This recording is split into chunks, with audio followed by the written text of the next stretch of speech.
Almir, selam alejkum. Alejkum selam. Kako si ti, gospodine? Dobro. Evo mene ponovo kod tebe. Jeste. Da malo neke stvari pojasnimo ljudima koji su zanimali. Jeste. Almir, ljudi ste prihvatili veoma dobro na svim i društvenim mrežama i evo u svijetu, hajde ovako da kažem. Mnogima se ljudima izazvao veliku pažnju i interesovanje za tvoje te, kako da kažem, ne mogu da kažem izume, nego na tvoje te pametne poteze koji ste natjerali da koristiš tu danas što koristiš. Evo ja sam imao priliku ponovo da dođem i navratio sam kod tebe, da bi na neke komentare ljudima koji su ti dali podršku, da im pokažemo neke stvari i objasnimo koje nismo uspjeli u prethodnom videu. Prije svega ja pozdravljam njih i pozdravljam i tebe. Hvala, imaju puni pozdrav od mene i zahvaljujem se im na pozitivnim komentarima i svakom preporučio. Kogod i kako može, nek malo uštedi i nek sebi instalira koliki toliki sistem PVA. Jest. Sad nebitno koliko kilovata, barem kilovata. I osjećaj na računima. I dovoljno, kao što se ti osjetio. Evo mi smo ovdje pripremili neke od računa koje je Almir imao, pa da pokažemo i da prethodni računi, evo ovako sam malo. Ovdje je 121 marka,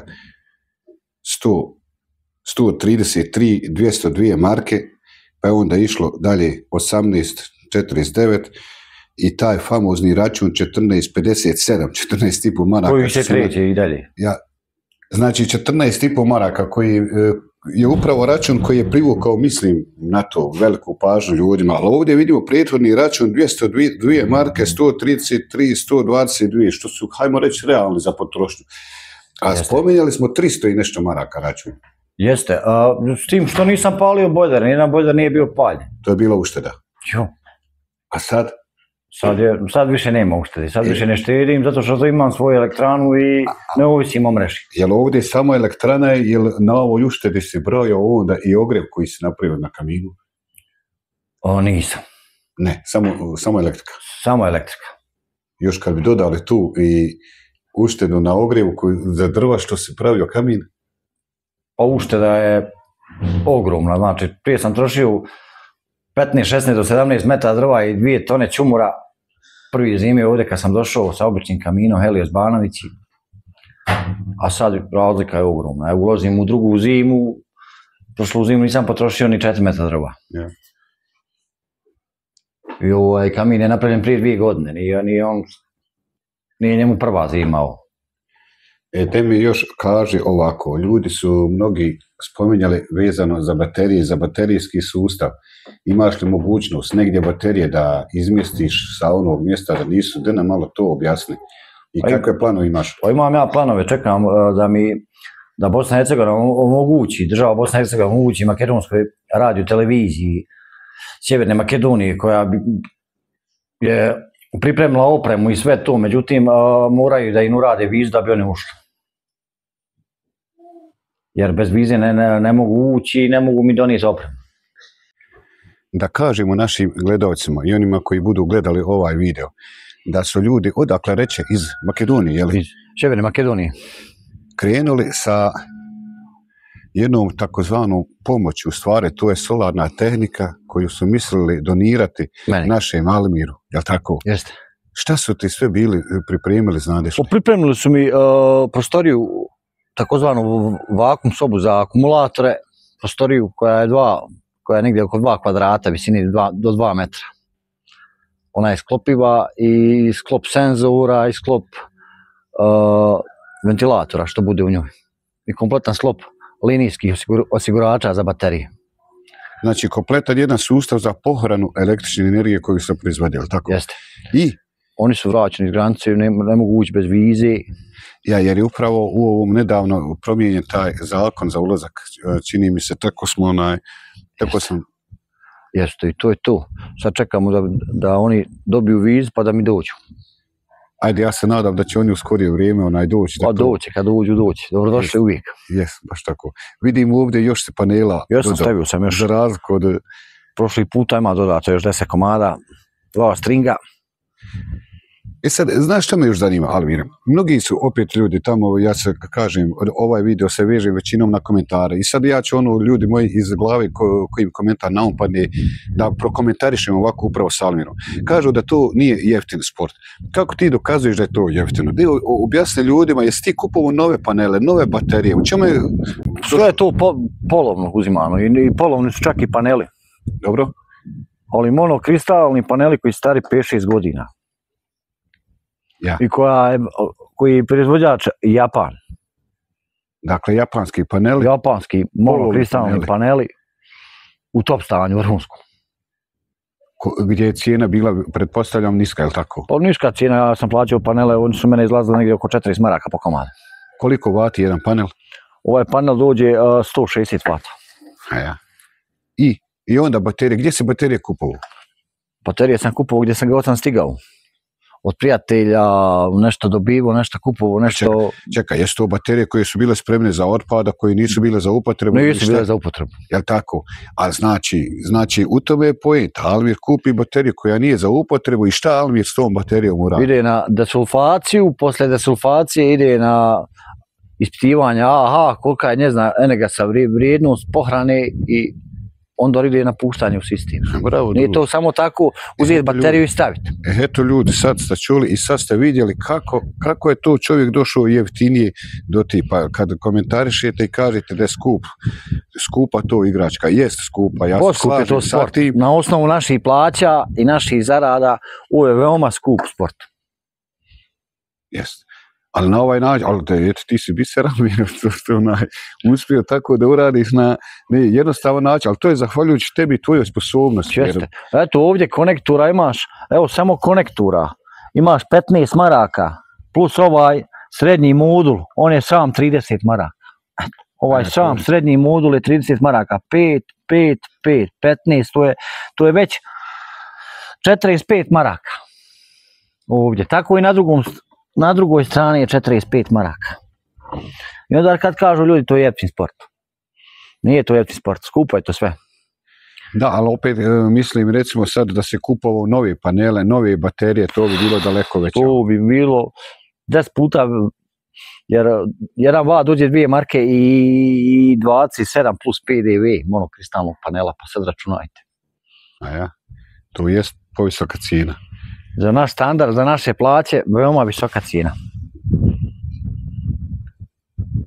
I šta ćeš? Jedino što je konstrukcija, to nije, ona je opet koštala sama 300 maraka. I konstrukciju si napravio sve?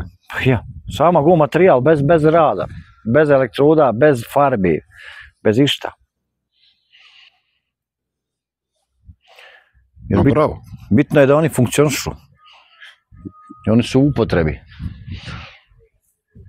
Odiš, prođi s ove prednje strane.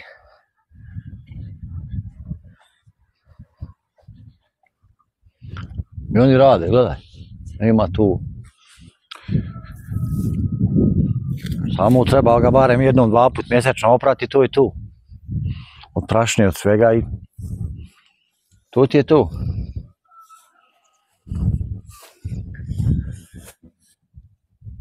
Samo što je su ogromna razlika spram polipanela. U čemu je razlika?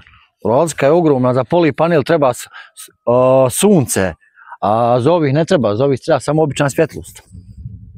Hoćeš da kažeš da će monokristalni panel na oblačnom vremenu proizvoditi? Hoće. Na mjesečni. Na mjesečni? Ima li kakva mogućnost po noći da proizvodi? Pa ako ima dobri mjesečni proizvodi. Daj, nemoj. Barem 5% od svog kapaciteta. Na mjesečni? Jeste. Ne znam, to mi je nešto novo, znaš, ali eto, hajde kad ti kažeš ja to odmah nekako, znajući tvoje... To se dokazat može uvijek. Čim bude mjesečna, on mora okinuti. Barem 5, 6, 7, 8 vata od sistema čitavoga. Znači ovdje imaš 1 string, 2, 3, 4 stringa imaju. Sad si Elmir ovdje, okitio si se panelima. Planiram ja još ovdje staviti još dodatno 20 komada. Bićeš totalno neovisan na... Totalno sam neovisan sad, ali hoću još se pojačati sistem. Šta je sve motiv svemu tom, Elmir? Motiv toga svega je računi za električnu energiju. Spram plata, kad ti dođe 320, maraka račun, a moraš je štediti.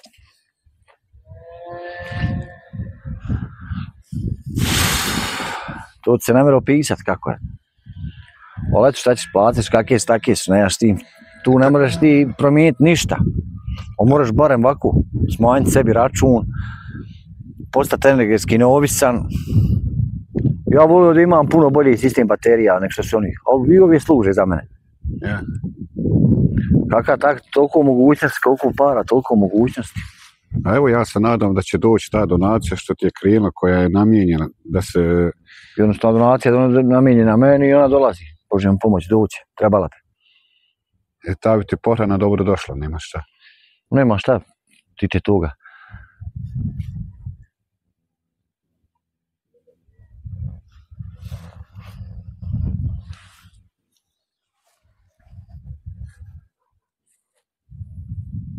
I svi su sad povezani na jedan inverter. Sve na jedan inverter. A da vidimo ovdje šta ima. Pa ja. Da ne kažu ljudi da li mi je samo struju proizvodi. Sve, pa ali mi je sve kolike pirgave nekakve. Ja, taka sorta Amrok. Koja je ovo? Amrok. Ja ne znam, nedavno sam snimao čovjeka ovoga Senada. Tamo u Pavlovićima, Senad, ja. On ima isto dosta koka, ali ja kažem, ako ja se ne razumijem u kokoši, za mene je kokoš ko kokoš, onaj. Evo je sorta Amrok, one su veoma krupne i krupna su im jaja. Ja. Ne traže one svjetlo da imaju, kao oni... Ne traže. Ove nisu strujne, ove domaći. Ja. A što misli da im hoćemo nešto dati pogledati. Takve su one pitame. Ja. A jesu interesantne, lijepe, vidiš, pirgave. Hajmo sad dole. Almire. Tu je i vjetrenjača, je li to samo onako da stoji radi kao ukras ili ima li koristi od nje kakve? Pa ima. Budi, je li? Budi, a šta su? Pa vidi, stavio si to na krov gore, čovječe.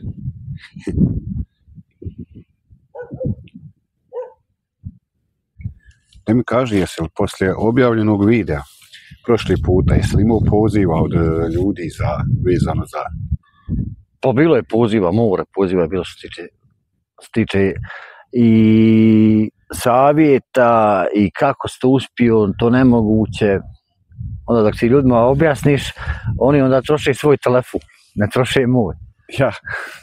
Onda ja kad njima objasnim kako to ide sve, onda i oni, ja već više imam taj sistem, koristim ovo, koristim gelove baterije, nisam zadovoljan, može li ovo? Može, samo trebaš to sebi objediniti, jednu cijelinu napraviti. Pa većinom bi ljudi da nešto instaliraju i da nešto uradi normalno, svi mi gledamo da prođemo što jeftinije, međutim da nema tu nikakvog održavanja. A u ovom tvom sistemu čovjek treba da ima održavanje, je li tako? Moraš održavati, moraš paziti se koliko baterija crkne, znaš, i odmah je promijeniš, nemaš to šta. A ja, jer čovjek jer mora... nije to novo. To je to, jesno. Ali bolje dati bateriju svoju i da namiriti još 5-6 maraka za drugu, takvu koja je u boljem stanju nego kupovati novu. Da mi kaže ovako, po tvom mišljenju, koje su baterije za ove sisteme najbolje? A najbolje su, kad bi čovjek imao od viljuškara mogućnost, one su najbolje. Trakcijske su najbolje, one su bolje od gelovi, daleko bolje od gelovi. Jel? Još su. Pa evo, nama gelove, uvijek gdje god dođemo, to nam potura, jel? To nam je malo, jel da, problem. Cijena je visoka, boga mi. A sprem trakcijski, puno je skuplja gelova, a trakcijska je puno dugotrajnija. Litijum? Litijum je opet dobra baterija, ali veoma zapaljiva. LiFe PO4 je puno bolji od litijumski. Ali je 3 puta skuplji od litijumski. Jel? I onda kad skontaš računcu... Nikako sastaviti dva. Dobra. Ja, to je ljudi moji baš tako. Vjerujte. Ali čovjek da bi nešto mora voliti taj posao i gotovo. Moraš to napraviti sebi i tu i tu.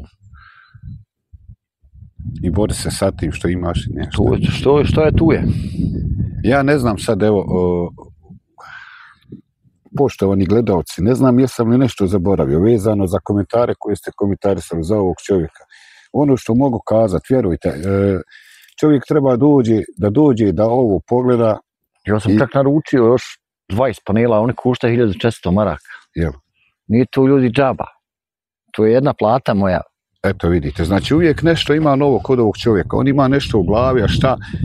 Pa vidjeli ste, pokazivao sam, ne želim da se ponavljam daleko od toga, ali u prošlom videu kako je čovjek napravio svoj desulfator i da on bateriju vrati, jednostavno oživi sa 10 voli. Kako taj desulfator funkcioniše, Almir? U čemu je tu tajna? Pa nema tu nikakve tajne, on samo ne šalje više istosmjerni napon, on šalje u pulsu. U prekidima struja je 50 Hz prilikom punjenja. Ja? Znači on šalje 25 Hz u akumulator, to je znači u prekidima, impulsima, takozvani impulsi. Onda malo veća ampermaža, kad mu spuriš to, dolazi do desulfacije ćelija. I na taj način se očisti ćelije? Očiste se i ako je puno prljav, taloga koji ima, ako su mu ćelije nisu rasute, vršiš pranje soda, bikabonom, posle istresanja kiseline, što ima taloga na dnu ćelija, što on pravi kratki spoj, ispereš, vratiš mu kiselinu, staviš ga na ponovo punjenje i on je tito. Opet traje najmanje godinu dana, do 2, a tu mene do sad nijedan opera nije stradao. Eto, to su te tajne koju mnogi ljudi neće kazati. Ja sam mnogo zahvalan ovom čovjeku koji je čovjek, znači kako kažem iz naroda, koji je naučio na svojoj koži. Kuda su to me naučio čovječe sve? Odakle to znanje? Naučio to vremenom, s ovim sportom se ja bavim. Dugo? Dugo, od 97. 97. godine. Radim struju. Šta još, evo naumpadne mi još jedan od komentara, kaže šta je to Almir, pa on kaže de nam kaže, kad si radio solarne elektrane? Ja solarne elektrane radio 2011. godine, počeo sam 2010. u 11. mjesecu, ali tu je bilo samo postavljanje inventira i te opreme. 2011. To je ono što je najbitnije, Almire. Jeste to najbitnije, 2011. sam krenuo već sa trojicom penzionera. Ja? Gdje si to radio sve? Austrija, Njemačka, Italija, jedan dio Slovenije i onda opet vraćanje u Austriju, Holandiju i tako. Trajalo to 5 godina, iz dana u dan. U Austriji sam proveo najviše, tu sam proveo u jednom mjesecu 3 godine na jednoj poljani. Znači sasvim dovoljan period da čovjek nauči za 5 godina, može se naučiti itekako, ali ko hoće naučiti? Ko hoće. Nisam ja naučio, ja sam samo to sve pohranio u glavu i to je to. Mene je tad zanimao posao kao posao i radio sam ga. Ja. Jer mi smo bili onda od kilovata. Plaćeno. Tvrtca je bilo plaćeno, znači mi smo danas morali instalirati 10 kilovata PV-a, morala biti poredano. Pošto smo mi radili na crno, pa smo imali negdje 485 eura dnevno i stan i hranu. Tu je bila naše umijeće. I onda sam ja tam sebi napravio jednu ruku za dizajn tih panela. Prvi red je išao glatko, ali drugi red i treći je bilo malo teži. I tu se znači snalazili? Snalazili se, napravi zavari, pivari, uzmi aparat od ovoga, pošto firma nema aparata i tako, kuburila se svakako da je se to napravilo. I onda je to nama išlo do podne, odradiš tu i hajde ustan. Sutra dan opet ustaneš i gas, poranimo, rano ujutro poranimo, navečer ne kasniš, a imaš pare. Samo što je to žalosno što smo mi tad radili na crno, bili mladi, neiskusni. Jedino nam je tu full, što nismo dobili staž na tome. Dobro, niste jedini, mnogi su ljudi tako radili, snalazili se. Sam dugo vremena bio tamo i tako da sam naučio. To je bio period kad je bila recesija, ali tako? Jo, kad je bila recesija, to je velika recesija. Pa jest. Od mene tamo, ja što sam donosio za mjesec dana ovdje, to ni dana za godinu ne može se zaraditi ovdje. Ja. Velika je to, ne mereš uštediti. Moglo se zaraditi. Moglo. Ali to tad išlo u velikim količinama. Ali su bili monokristalni, nisu bili poli, kao što je s ovi ovdje. Pa ja. I tako je da je se vodilo, morao si voditi računa i o panelima, da ga ne razbiješ, da ga ne slomiš, ako ga slomiš, odbije te plati. Tako. Ja, sve je bilo na vama, nije bilo na... Znači, to je to iskustvo koje je Almir stekao, evo, u svijetu, znači. Da. Dobro moj, dobri Almire. Kažem opet, nadam se da nisam nešto zaboravio priupitat. Nisi. Nek halali ovi svi, nek nam oprosti. Ako smo nekog preskočili vezano za ove komentare gdje su ljude tražili neka objašnjenja, eto, ja sam pokušao da prikažem i da pokušam odgovoriti na neke od komentara. Almir, imamo kakvu poruku za naše gledalce? Po svako nek proba uštediti, pa nek proba se snaći, nek instalira, pa nek osjeti kakav je to sport. Nije to baš tako nijetno. Ja, nije jednostavno. Nije jednostavno nijetno za ove današnje uvjete života. U što ćeš, to je tvoje, ide. Nije život lahak, nima šta. Nije. Kaki? Dobro. Dobro, hvala ti na razgovor, ponovo na gostoprijstvo. Eto, nije šta, nek sam živ i zdrav. Ja ti želim sve najbolje. Također ja vama i da pozdravim sve te što su me komentarisali i negativno i pozitivno. Naravno. Sve su to naši ljudi koji su gledali ovaj video. Kom se svidi i ne svidi, sve to znači ima svoje... Sve ima svoje, svako se mora snalaziti u životu na bilo kakav način. Da sebe olakša život. Naravno. Ostalo je... Bože moj. Nek nije do nas. Da. Dobro.